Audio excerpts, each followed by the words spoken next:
Hello masters and welcome on this channel. This is a new channel.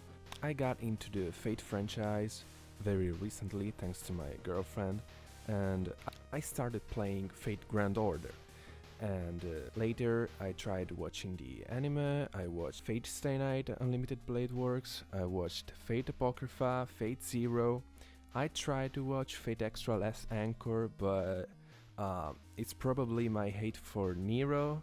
Sorry, I know a lot of people like her, but I dropped it at the second or third episode. So I'll probably try to watch it, I promise. So, what really got me into the Fate franchise is the whole concept of the heroes and important historical figures coming back alive again. And what I'll try to do with this channel is analyzing the historical figures that are behind the servants and what is similar or what is correct and what is incorrect, different, and why that might be different. Maybe the most important example of this is Arthur Pendragon becoming Artoria, and that's obviously something that changed from the original legend. So, let's get right into it.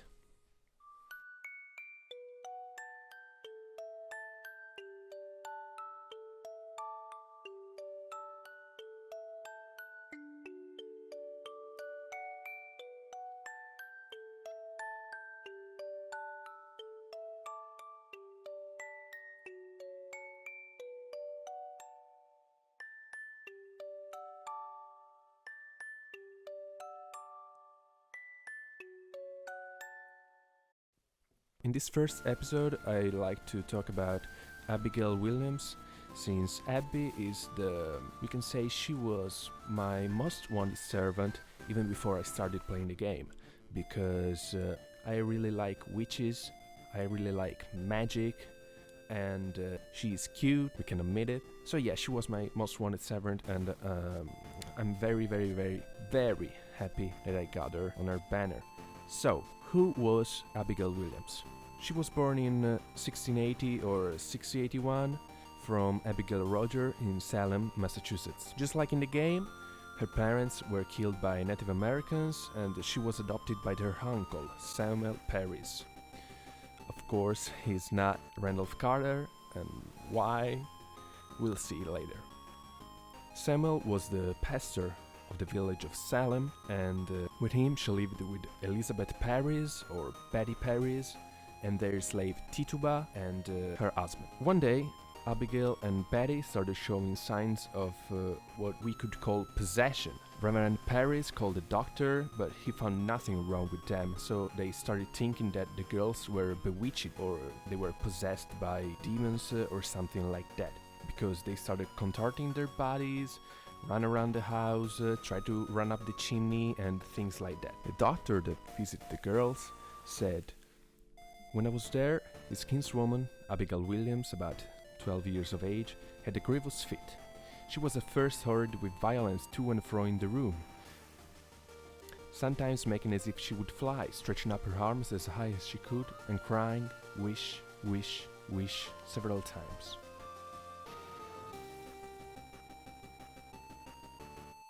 Tituba was accused by Betty and Abby, as she probably told them about voodoo magic and witchcraft and told them tales from where she came from. With Tituba, two other women were arrested on the 29th of February 1692, Sarah Good and Sarah Osborne, because it was suspected that their ghosts were haunting the girl. Tituba, which is indeed different compared with the one we can see in Salem in the game, accused the two other women, but it was later discovered that her confession was forced on her by Reverend Parris himself.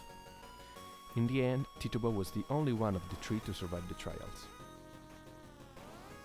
In Salem's pseudo-singularity, we see Abby as the only true witch in Salem. She is the reason why everything is happening, but in reality she was nothing but an accuser during the trials of Salem. She later accused a whole of 40 people, saying that she saw them having a sacrament in a house of the village and that they were eating flesh and drinking blood, and they said that it was the flesh and blood of the people of Salem, and that they did that thing twice a day. Abigail accused about 57 people of witchcraft, though she only testified against 8 of them. 15 of those people she accused were executed. Given his role in the trials, Reverend Paris was dismissed from the church in 1797 and left the city, taking Betty with him and probably Abby too. Little, if nothing, is known about Abigail after the trials. We know that Betty married later on, but we know nothing about Abigail, except some rumors that she died only 17 in 1697 and so on. So, where do Randolph Carter and Lavinia Waterley come from? Well, the first one is a clear reference to Howard Philip Lovecraft, Providence writer, that basically inspired the whole Foreigner class with his stories of eldritch horrors and so on. His appearance, it took me a while, okay? I recognized it only when I finished Salem Singularity, but his appearance is clearly taken from H.P. Lovecraft. As for Lavinia, she is a character from Lovecraft's The Dunwich Horror. She is said to use an incomplete version of the Necronomicon to summon Yog-Sothoth, or how do you pronounce that? I don't know.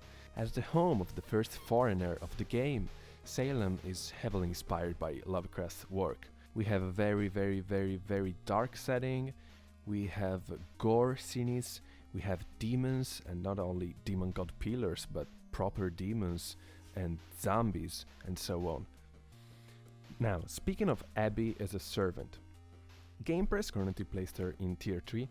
Her MP gain is low and her MP doesn't really hit hard, right? Even though she has the remove buff before she hits. Nah, that's not powerful, you know. Though I think she offers a unique set of skills which can truly help your party if you use them the right way. Her stun heavily relies on RNG, but it comes with a defense down on the whole enemy party. She casts an MP damage up on the whole party and can reduce the enemy's MP battery, and that's very useful, I think. She might not be a challenge quest servant, she probably won't destroy the world even though she's classified as a threat for humanity, but I really like her, I'm using her a lot. Yeah, my ambition is to build a whole foreigner party, so maybe I'm not the right person to speak, but yeah, I think she deserves more spotlight. I'm probably going to grail her to 100 as soon as I can. So, this was my first video, I hope it was useful, I hope it was good, I hope you had fun and maybe you found out something that you didn't know yet. Let me know if there is some servant you would like to know about, and see you next time. Have a good day, night, whatever. Goodbye.